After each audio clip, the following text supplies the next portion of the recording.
What is simplicity or minimalism or whatever you want to call it? Well, let's start first with what it is not. First, it is not a style of architecture or design.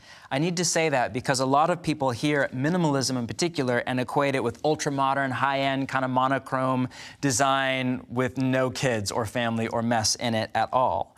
And while it is tough to square simplicity with, I don't know, nouveau rich, gaudy Italian villa or something, or a home that is just flowing with clutter or something like that, it's not a design style. You can practice the way of simplicity in a modernist home or a kinfolk bohemian chic home or Portland craftsman or teenager Star Wars meets Stranger Things, whatever your thing is. It's not a genre of design. Secondly, it's not organizing.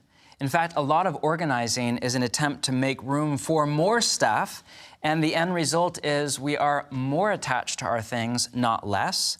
I love that Kondo has become a verb thanks to Marie Kondo's book, The Magic Art of Tidying Up, which is one of the best-selling books of the last decade.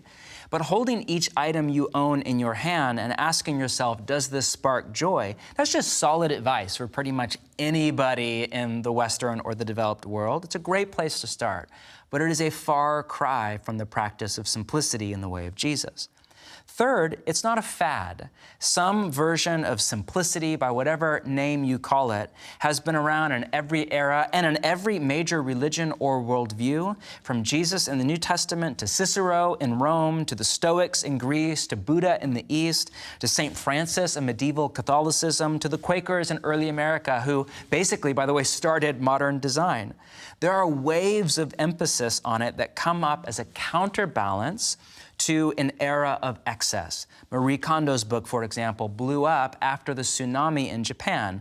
The blogger kind of minimalism thing of the last decade started right after the Great Recession of 2008. St. Francis was when he was disinherited by his father, Quakerism to the kind of excess of the aristocracy and Anglicanism a century or two ago.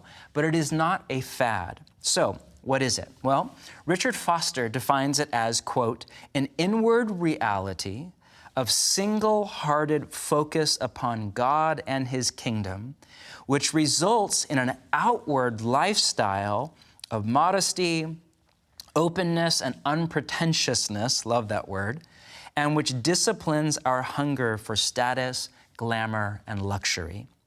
Joshua Becker defines it as the intentional promotion of the things we most value and the removal of anything that distracts us from them. Jan Johnson, the spiritual director, as intentionally arranging our life around God.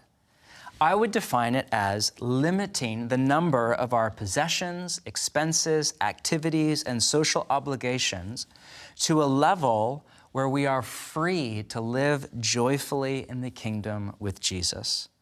We've done a lot of work over the last year or two on the role of margin in our spiritual formation and how hurry and busyness and overload all crowd out the soul's kind of inner growth into love and joy and peace.